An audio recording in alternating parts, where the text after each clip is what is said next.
네, 영민은 없지만 팀킴은 맞습니다. 팀킴 멤버를 소개를 해드려야죠. 정치철학자 김만권 박사 모셨고요. 어서 오세요. 예, 안녕하십니까. 시사인의 김은지 기자 모셨습니다. 어서 오세요. 네, 안녕하세요. 네, 자, 빨간 날 비를 뚫고 와 주셨습니다. 고맙습니다.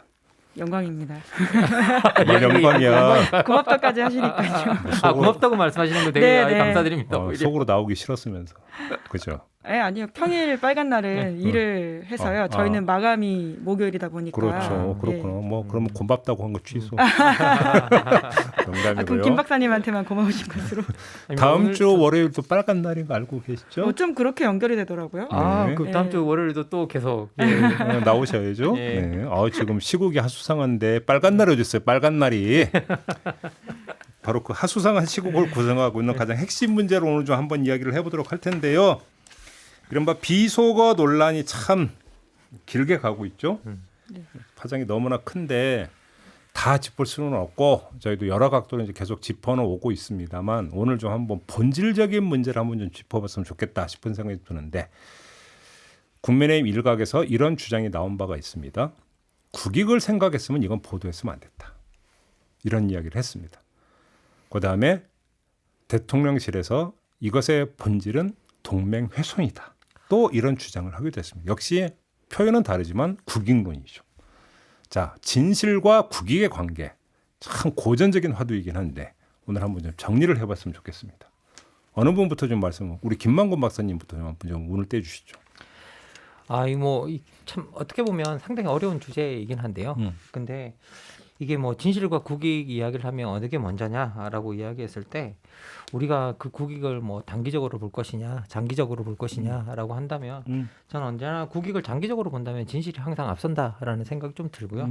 그리고 항상 진실과 사실이 뒷받침될 때 진정한 뭐 국익이 생겨난다라고 저 개인적으로는 생각을 합니다. 네. 그리고 더 나가서 이번 사태 같은 경우에는 정말 진실 대 국익의 게임인지도 모르겠고요. 어떤 점에서? 그리고 이게 근본적으로 이 국익이 보도를 안 했으면 국익이 보호되었을 거라는 전제가 돼야 되는데 이 보도를 만약에 MBC가 보도를 안 했다고 해서 이게 안 알려질 사실인가? 라고 생각해 보면 전혀 그렇지 않다라는 거죠.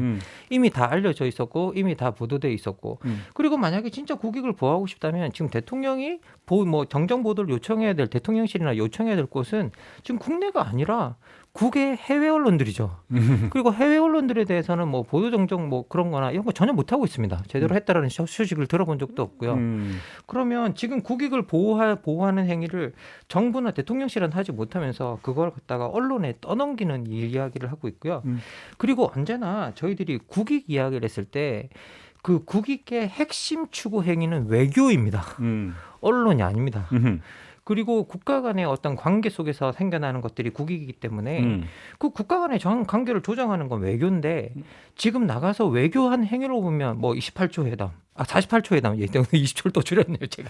48초 회담.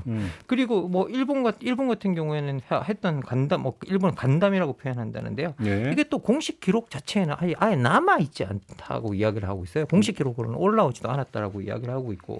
그리고 조문하러 가서는 거의 그 모든 정상이 다 조문했는데 정말 몇 안 되게 조문 못한 나라 중에 하나가 되어버렸고요. 예. 그러면 모든 우리가 그 해외 순방 기간에 했던 외교 행위를 들여다보면 외교 행위의 실패를 통해서 국익을 추구하지 못한 건 정부와 대통령과 대통령실인데 이걸 엉뚱한 언론에다가 책임을 전가하고 있는 이상한 일이 일어나고 있다고 저는 생각합니다. 예.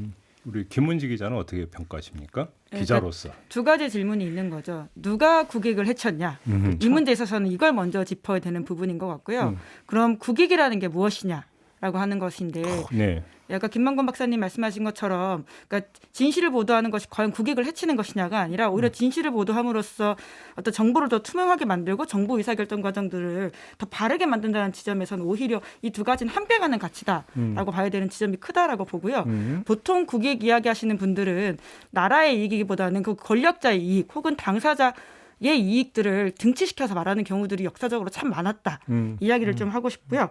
가장 본질적으로는 누가 국익을 해쳤냐. 이 부분에 있어서 국민의 평가들은 굉장히 냉정하다라는 것을 대통령과 대통령실이 알아야 된다라고 하는 것인데요.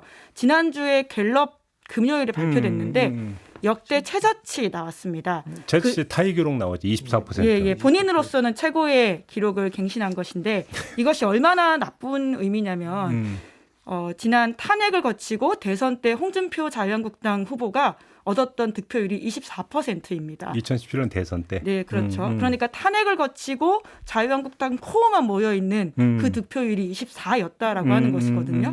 그러니까 그만큼만 남았다라고 보면 되는 겁니다. 그렇죠. 그러니까 그 정도로 이것이 굉장히 나쁜 지표라고 하는 것인데 이 평가들을 보면 결과적으로 이번에 외교를 갔다 와서 대통령이 했던 행동에 대한 국민들의 반응이 굉장히 차갑다라고 하는 것들을 알 수가 있거든요. 네. 외교가 1등입니다. 17%, 부정평가 1등, 경험 자질 부족, 무능함 13, 발언 부주의 8, 경제 민생 살피지 않음 7, 전반적으로 잘 못한다 6, 진실하지 않음 신뢰 부족 6.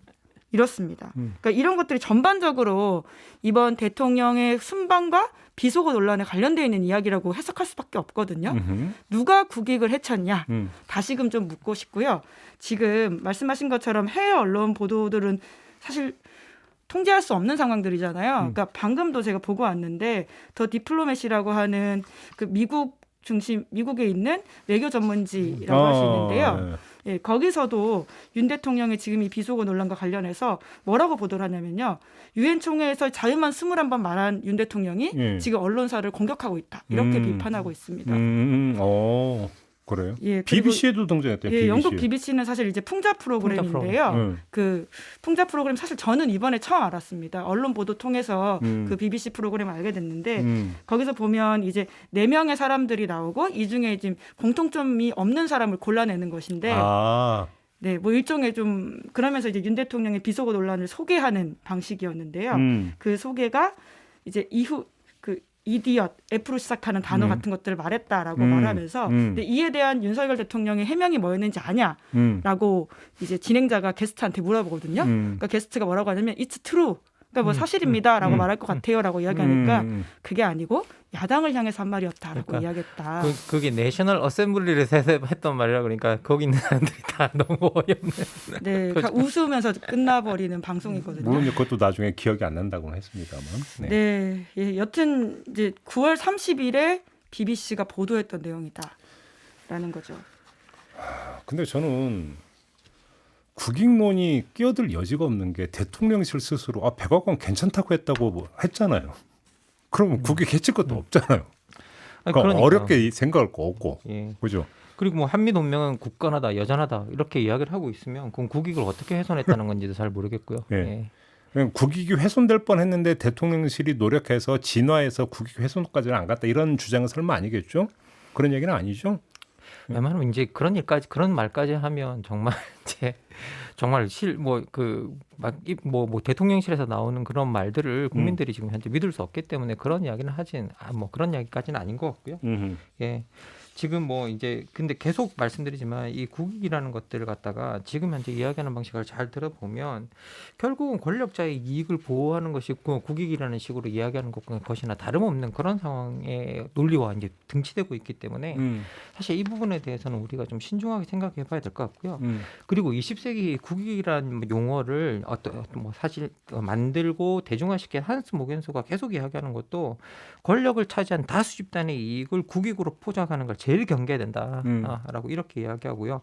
이러한 잘못이 실제로 일어나서는 절대로 안 된다라고 계속 이야기를 하고 있습니다. 그래서 그런데 그런 방식으로 일어나고 있고 그리고 국익을 추구하는 것에 있어서 가장 중요한 역할을 하는 건 행위는 외교지만 실제로는 그 국익의 내용을 결정하는 과정 속에서 국내에서 토론도 있어야 되고 뭐도 있어야 되고 그래서 갈등하는 집단 간의 이익도 조정해야 되고 이런 일들이 다 있어야 되기 때문에 실제 이 국익을 만드는 데 있어서 가장 중요한 역할을 하는 건 정치 지도자라고 계속 이야기합니다. 핵심적인 정치 지도자는 보면 대통령인데요.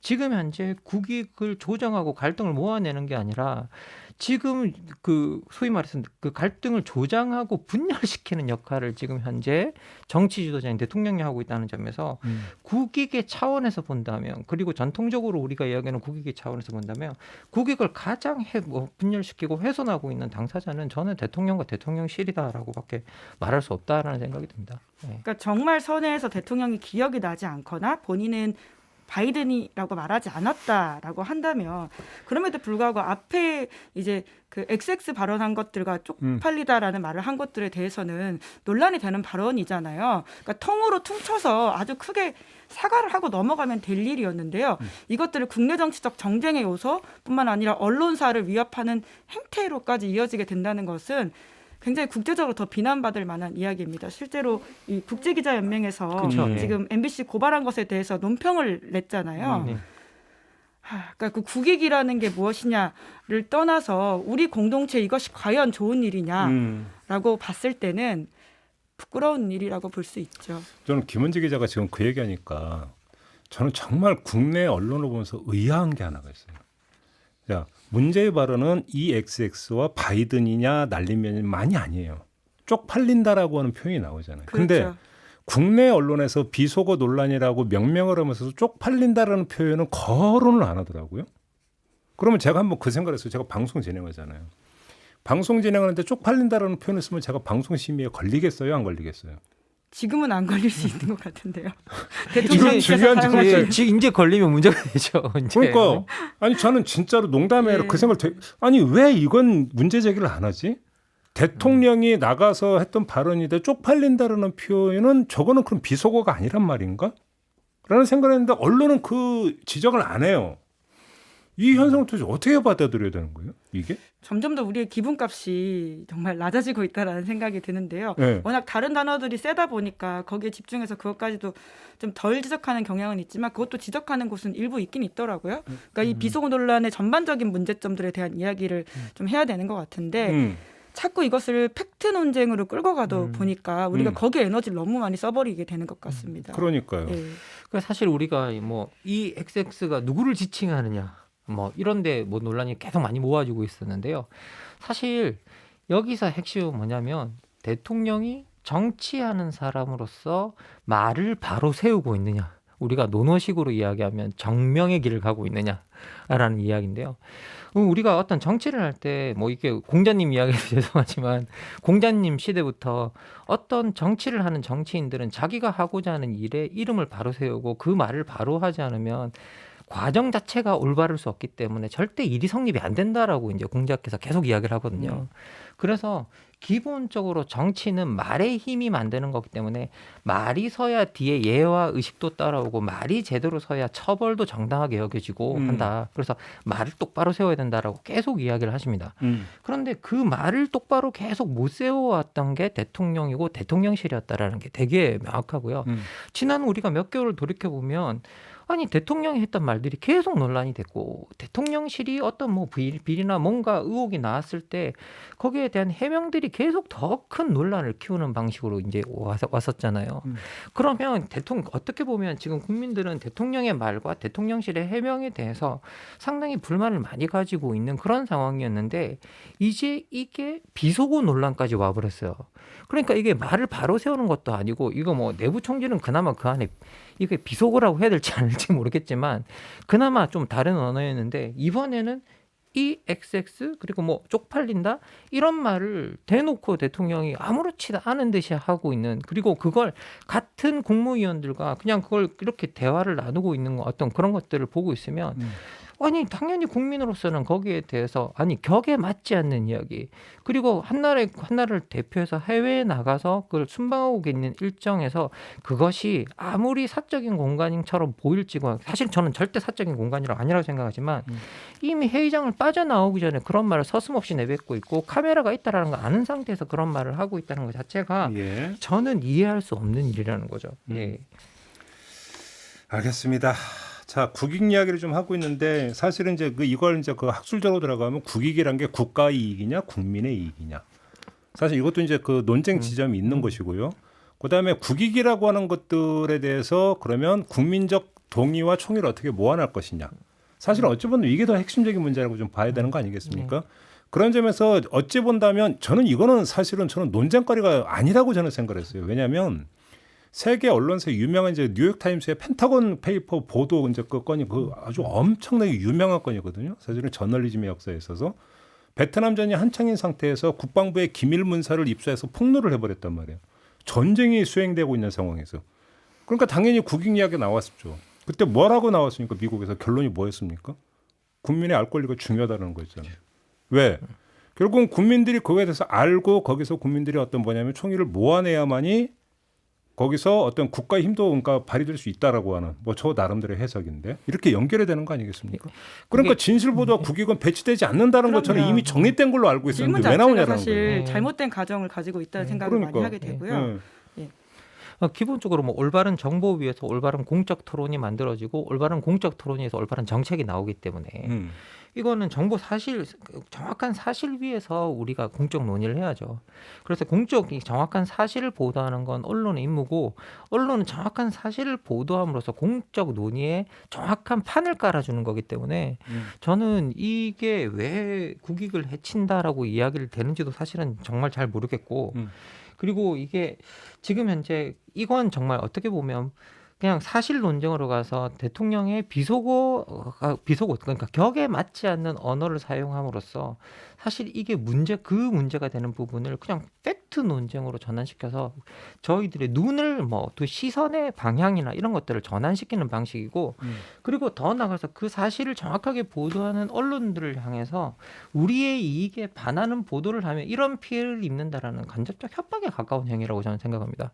그래서 이 부분에 대해서는 우리가 명확하게 경계해야 될 부분이고요. 만약에 그렇게 여겨지지 않는다면 어떤 국제 기자연맹이라든지 아니면 다양한 해외 언론에서 이게 자유를 위협하는 행위다. 오히려 대통령이 말하는 자유를 위협하는 행위라는 보도가 나오는 일이 없을 거고요. 그래서 기본적으로는 우리가 지금 이제 우리 대통령과 대통령실이 계속 자유를 이야기하고 있고 그러고 있는데 실제 국익을 만드는 데 있어서 가장 중요한 게 뭐냐라고 하면 어떤 거대한 공적 이익이라는 이름으로 어떤 개인들의 자유를 짓밟아서는 안 된다라는 게 이 국익이라는 용어를 만들었던 모겐스의 주장이기도 합니다. 그래서 이 사이의 균형을 어떻게 맞출 것인가가 상당히 중요한데 그 균형조차도 좀 제대로 맞추지 못하고 있다라는 생각이 저는 또 듭니다. 그러니까 국익을 이유로 보도를 하면 안 된다라는 식의 이야기가 2022년에 어디서 지금 나오고 있냐면요. 우크라이나를 침공한 러시아에서 나오고 있는 이야기입니다. 제가 실제로 찾아봤는데요. 지난 러시아 의회가 3월 4일 우크라이나 침공을 전쟁으로 규정하거나 러시아군의 작전 차질 및 이로 인한 민간인 죽음을 보도하는 언론인에게는 최소 3년, 최대 15년의 징역형을 선고하는 형법 개정을 통과시켰다라고 합니다. 그러니까 이것은 특수 군사 작전이기 때문에 그런 식으로 보도하면 안 된다라고 하면서 실제적인 사실을 보도하는 사람들한테는 허위 정보 유포라고 간주해서 징역형을 선고하고 있는 게 2022년 우리가 비판하는 러시아의 모습이거든요. 물론 지금의 상황들이 이렇게까지 비하되지 않기를 바랍니다만은 언론 보도의 어떤 팩트를 가지고 국익에 부합하지 않는다라는 식의 공격을 하는 것은 굉장히 유사한 모습이 있을 수 있다라는 걱정이 드는 거죠. 저는 이걸 보면서 그러니까 가졌던 우려가 과정을 보면 이게 사후적으로 비판의 논리로 국익론을 내세운 게 아니라는 게 저는 더 큰 문제라고 보는 게 자. 문제의 동영상이 찍혔다는 걸 알고 대통령에서 영상 좀 확인해 보자고 해서 기자들 같이 보고 보도 좀 안 해주면 안 되냐라는 얘기가 이제 그때 처음 나왔다라는 거잖아요. 그렇죠. 그때 이제 이거는 그냥 각사가 알아서 판단한 문제라고 그냥 안 받아들여서 여기까지 왔는데 자 이것이 좀 더 힘있게 해갖고 만약에 관철을 시켜버리려고 했다면 그게 뭐냐면 국익론이 어떻게까지 악용이 될 수 있냐면 검열의 어떤 논리가 되어버린다는 거예요. 그렇죠. 사실은 가장 큰 문제는 여기 있는 거 아니겠습니까? 그러니까 한국 사회가 2022년 G10 국가에 다다랐다고 이야기를 하잖아요. 그러니까. 그런 이야기들은 정말 우리가 이제는 극복하고 다 지나왔다고 여기는 그 신군부 시대가 끝이라고 여기고 있습니다. 검열이라고 하는 것은. 그렇기 때문에 논의 자체의 수준을 탱시키는 어떤 행태들에 대해서는 굉장히 좀 비판할 필요가 있다라는 생각이 들고요. 그러니까. 지금 현재 사실 세계를 보면 세계가 얼마나 많이 바뀌고 있습니까? 그러면 우리가 세계의 변화에 맞춰서 우리의 새로운 아젠다를 세팅하고 이거 따라가야 될 시기에 그리고 뭔가 그걸 맨날 우리가 선도하자며 그러면 그런 것들을 어떤 리딩하려면 뭔가 우리가 거기에 있어서 우리가 바뀌어가는 트렌드와 바뀌어가는 정세와 이런 것들을 정확하게 파악하고 우리의 새로운 아젠다 세팅을 해야 되는 그런 시기에 구시대의 가치를 지키는데 이렇게 급급한 이런 상황이 발생했다는 거에 대해서 조금 어떻게 보면 좀 약간 비참한 마음도 좀 들고요. 하나 더 제기하고 싶은 게 있는데 국민의힘이 MBC를 고발을 했어요. 가짜 뉴스라고 하면서. 근데 그 장면을 보면서 떠올랐던 게 몇 달 전에 언론중재법 개정 문제를 둘러싸고 여야가 아주 극심한 대치를 한 적이 있었습니다.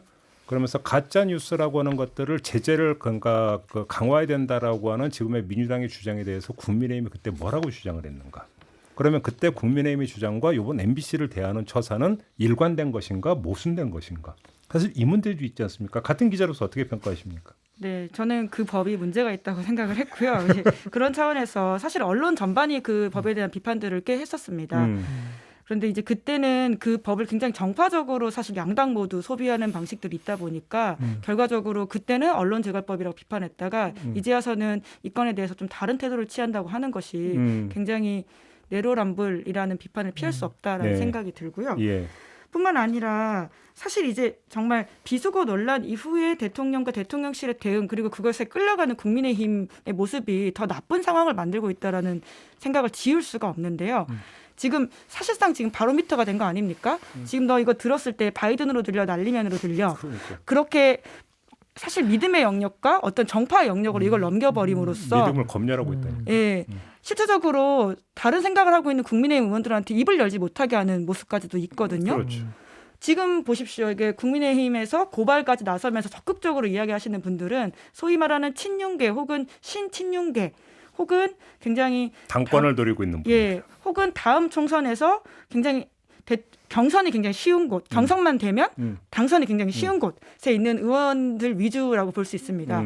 그러니까 민심의 바로미터라고 할 수 있는 수도권 지역 의원들이 입을 다물고 있다라고 하는 것을 보더라도 지금 이 사태가 굉장히 국민의힘까지도 안 좋은 곳으로 끌고 가고 있다라고 하는 것인데요. 그것이 마치 2016년에 그 진박 간별사 논란을 떠올리게 할 수밖에 없다라는 거죠. 그 결론의 끝이 무엇이었습니까? 라는 것을 보면 국민의힘은 굉장히 이걸 경계해야 됩니다. 그런데 그 지점에서는 국민의힘에서 입을 다물게 만들었다고는 기재는 사실은 그러니까 이준석 징계라고 하는 거에도 이제 또 하나 이제 그 기자가 작동하고 있는 거잖아요. 뭐 양두구육을 그죠 신군부라는 표현 비유를 했다라고 하는 걸로 징계를 하겠다. 이렇게 되어버리면 뭐 어떻게 무서워서 무슨 입을 열겠어요. 지금 여기다가 더 추가가 된다면. 아니 뭐 지금 현재 그 저는 또 이번 사태가 저는 사실 또 이게 좀 정말 심각하다고 좀 생각이 들었던 게 뭐냐면 원래 저희들이 함께 직접 보고 듣는다라는 게 상당히 중요하다고 생각했던 이유는 뭐냐면 그 행위야말로 어떤 사실을 거부할 수 없게 만드는 행위라고 생각했기 때문이거든요. 그런데 이걸 직접 함께 보고 들었는데 이걸 서로 다르게 듣게 만들고 그리고 다르게 듣게 만들므로써 또 분열을 조장하고 그리고 여당 내에서도 같은 말인데 자기들도 다르게 들어요. 그 말을. 그러면 이건 뭐냐?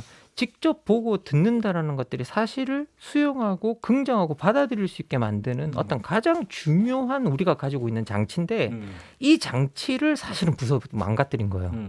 그럼으로써 우리가 사실이 얼마나 정치에서 중요한 기능을 하는가 그리고 사실이 밑바탕되지 않는 논의들이 얼마나 공허한가 그리고 그것들이 얼마나 잘못된 정책으로 이어지는가 때문에 사실을 우리가 중요하게 삼고 그 사실의 보호를 언론의 역할에 맡겼는데 그 언론의 역할조차도 함부로 제대로 못하게 협박을 함으로써 저 같은 경우에는 정치의 근본을 어떻게 보면 저는 약간 망쳐가는 사건이라고 생각합니다. 그래서 이 부분을 상당히 심각하게 저희들이 좀 다뤄야 된다고 생각하고 말씀하세요. 당사자가 정말 아니라고 한다면 그리고 여러 번 들었을 경우에 가끔 아주 드물게 날리면으로 들린다고 한다면요. 그러니까 포괄적으로 사과를 하시면 됩니다. 그러니까 이 논란과 관련되어 있는 부분들 그렇게라도 좀 매도짓고 넘어가야 될 부분인데 왜 이렇게까지 전선을 확장해서 이제는 언론의 자유를까지 이렇게 침해하고 혹은 싸우게 만드는 것들을 한동안 계속 가게 하는지가 좀 답답한 상황입니다. 100번 양보해서 바이든은 그렇다 치더라도 이 액세에 대해서는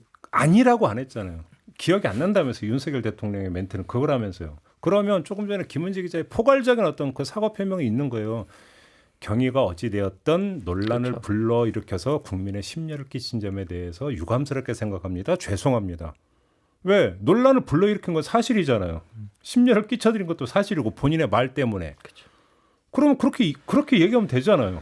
그러니까 왜 근데 그것도 안 된다는 건데 도대체. 그게 결국 지난주에 저희가 그 대통령이 출근길 약식회견에서 하기 직전에 어떻게든 사과하셔야 된다라는 이야기를 정말 30분 내내 30분 내내 사과하는 게 해결책이다. 그리고 바로 방송이었는데요. 사실과 다른 보도 진상규명이 필요하다고 했죠. 네, 근데 결국 그 이야기가 다시 일주일째 되고 이야기를 하고 있다는 자체가 너무 안타까운데요. 그렇죠. 지금이라도 사과해야 된다라고 하는 것이고 그러지 않으면 정말 더 수렁에 빠질 것이다. 근데 너무 라고 멀리 봅니다. 가지 않았어요?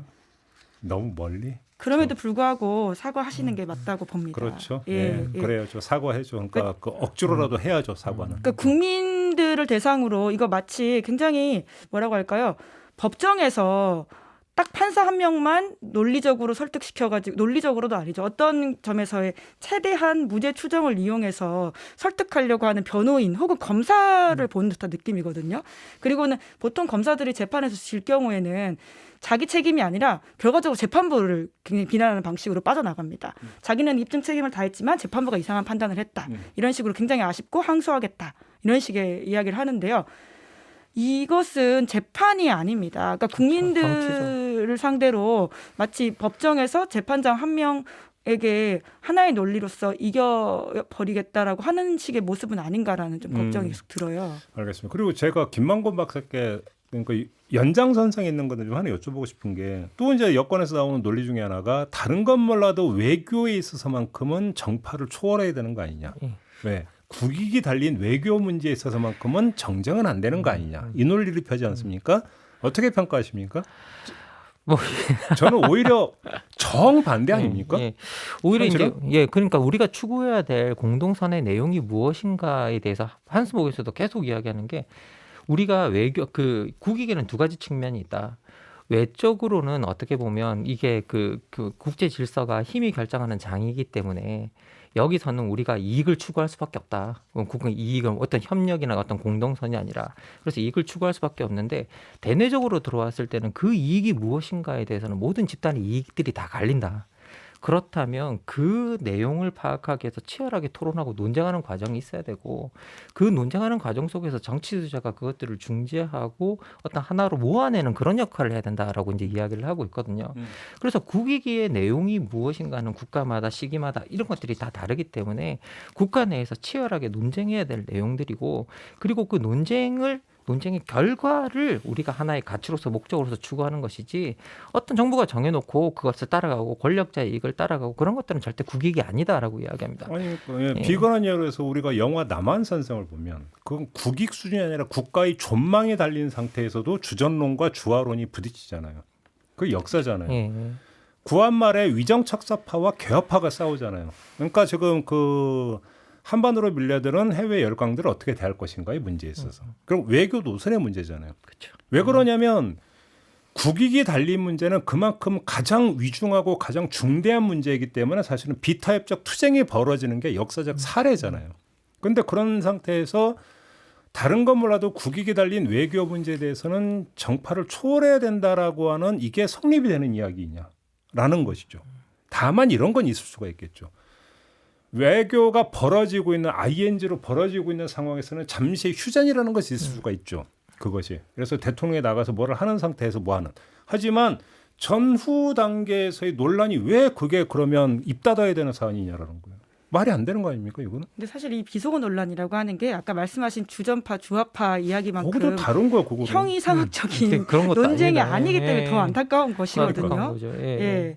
그러니까 이것들은 그러니까 지금 특정 언론이 입만 다물었으면 보도가 안 되었고 그렇기 때문에 우리가 좀 외국이 봤을 때 덜 부끄러웠을 거다라는 지금 전제가 있는 것이잖아요. 저는 그런 시대 자체가 끝났다고 생각합니다. 그러니까 특정 언론 레거시 미디어만 잘 단속해서 정보가 밖으로 유출되지 않는 시절은 사실 여기 계신 분들도 이게 MBC가 유튜브 방송하기 전에 그거 돌았던 SNS도 하면 예, 다 그것들을 돌았죠. 예. 보셨잖아요. 이제 그 정도로 사실 기자만이 아니라 시사평론가 이상의 일반 시민들에게까지 가닿는 정보적으로 바뀐 세상이거든요. 근데 그렇기 때문에 그 전제 자체가 굉장히 되게 옛날식 사고방식에 갇혀 있는 것이다라는 생각도 요새 많이 듭니다.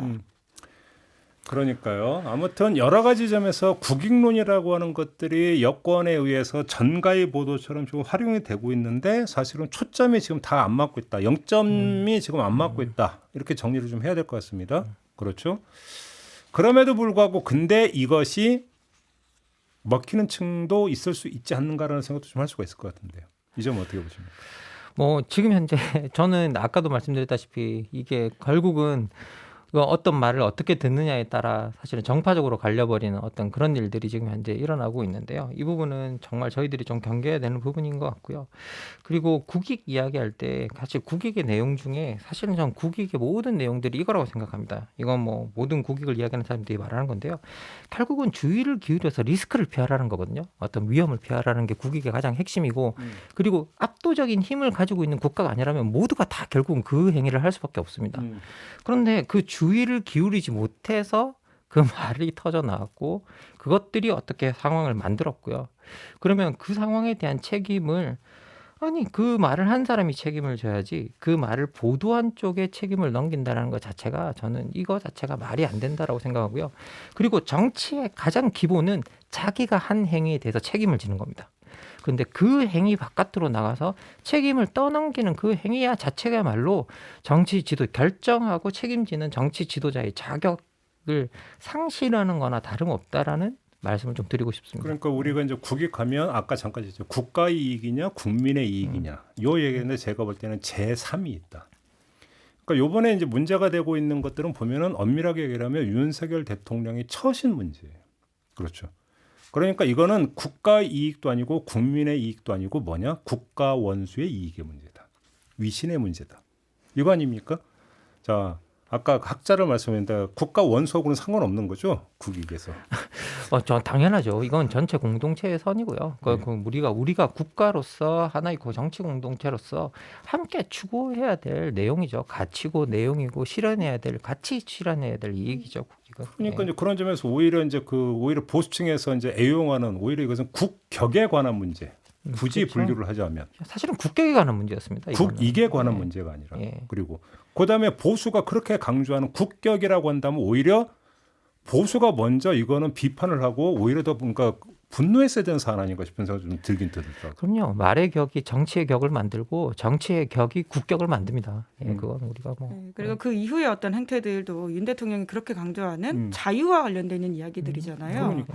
예, 그런데 이제 그것들이 훼손되고 있는 모습들을 스스로 계속 만들어고 있다라는 걸 좀 명심해야 될 것 같습니다. 그러니까 영빈관이라는 하드웨어가 있다면 영빈관에서 이제 그 외교 일선에 나선 대통령의 소프트웨어가 있는 건데, 자 하드 파워가 얼마나 세더라도 소프트웨어가 안 되면 어떻게 될 것이냐. 또 이런 문제로 연결이 되는 거 아니겠습니까? 알겠습니다. 아무튼 그래도 한번 이 국익을 계속 이제 국익론을 가지고 돌파하려고 하는 이런 어떤 시도가 있기 때문에 한번 총 정리가 필요해서 오늘 두 분 모시고 한번 좀 쭉 진단을 해봤는데요. 우리 촌철님들께서 충분히 이해하고 또 판단하실 그런 문제라고 생각을 하고 오늘 이야기는 이렇게 마무리를 하도록 하겠는데, 근데 마무리하기 전에 이게 언제까지 갈 거라고 저는 언제까지 갈 거라고 생각하세요? 결국 국감을 이걸로 덮지 않을까 싶은 생각도 그렇죠. 들고요. 네. 결과적으로 MBC가 고발됐기 때문에 만에 하나 수사 상황이 진행된다고 한다면 더욱더 문제가 복잡해질 것이라고 봅니다. 그렇죠. 이 사안이 국감을 덮으면 국가기관에 대한 감사가 제대로 이루어지지 않게 되고, 그리고 또 이게 근본적으로 또 이게 MBC의 고발까지 이어져서 계속 뭐가 가게 되면 결국은 언론이 보도할 자유를 위협하게 돼서 우리가 정치의 기반인 사실에 대한 어떤 헌신을 할 수 없게 됩니다. 그래서 이 부분에 대해서는 저는 대통령이 이 시점에서 사과하고 좀 정리하고 넘어갔으면 좋겠다라는 생각이 듭니다. 그러니까 저도 한 말씀만 드리면 누가 그러더라고요. 이제 MBC를 고발한 걸 보면서 정말 급하구나라는 생각을 했다라고 이야기하는 사람이 있어요. 왜 그러냐면 그러니까 고발을 하면 이제 형사적으로 지금 이제 들어간 거잖아요. 그러면 입증 책임이 어디에 있냐면 검찰이 있거든요. 그렇죠. 예. 그러면 이 XX 바이든 이거에 대한 입증 책임을 검찰이 져야 돼요. 그러니까 이 XX라고 한 적 없고 바이든이 아니라 날리면이라고 한 것이기 때문에 MBC는 허위 보도고 따라서 명예를 훼손했다. 여기에는 두 가지 문제가 발생을 하는 거죠. 어떻게 입증할 것이냐. 그러니까 그러니까 저기 분석 의뢰한 기관마다 다 다르다는데.